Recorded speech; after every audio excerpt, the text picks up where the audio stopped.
Niin sinä voin kans sanoa, että pitää olla myös olla omiakin kavereita. Esimerkiksi. Toinen. Ei kannata silloin sanoa yhtään mitään. Pitää olla yleensä olla kavereitakin myös. Ei elä ilman kavereita.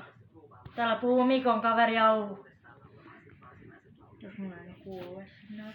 No se kuuluu tän läpi. Ja jos teillä on sanottavaa, tulkaa se sanoa meille.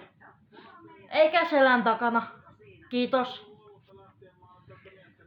Sitten 5. Pitää olla yhteydessä välillä. Ei sitä eläisi, jos ei olisi ystäviä.